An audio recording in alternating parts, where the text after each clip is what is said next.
So hello everyone, আজকে আপনাদের কাছে সব কথা শেয়ার করে দিব।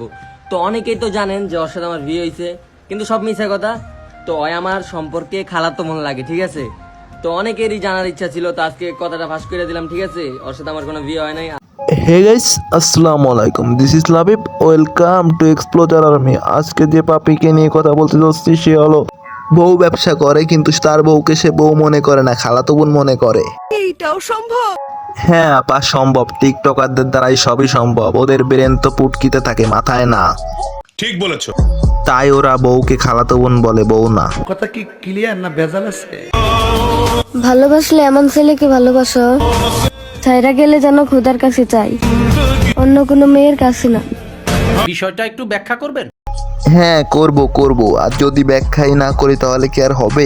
আরে বস্তির মায়া, তোর তো সে বই মনে করে না, খালাতো বোন মনে করে। আবার বলো যে খোদার কাছে চাইতে, আরে তোর তো খোদার কাছে চাও তো দূরের কাছে, তোর খোঁজ খবরই নাও নিতে পারে। নিঃসন্দেহে তুই ঠিক কথা বলেছিস।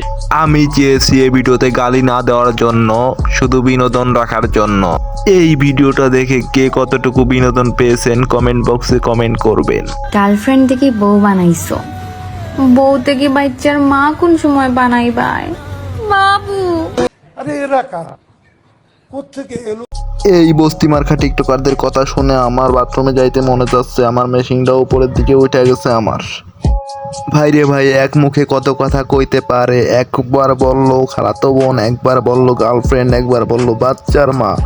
তাহলে এদের ছেলে মেয়ে হওয়ার পরে কোন পরিচয়ে বড় হবে? এতেই বোঝা যায় টিকটকারদের মাথায় কতটুকু ব্রেন আছে। নিঃসন্দেহে তুই ঠিক কথা বলেছিস। বাচ্চার মা হবে ভালো কথা, সেগুলো আবার টিকটকে এসে বলা লাগে ব্রেনলেস টিকটকার।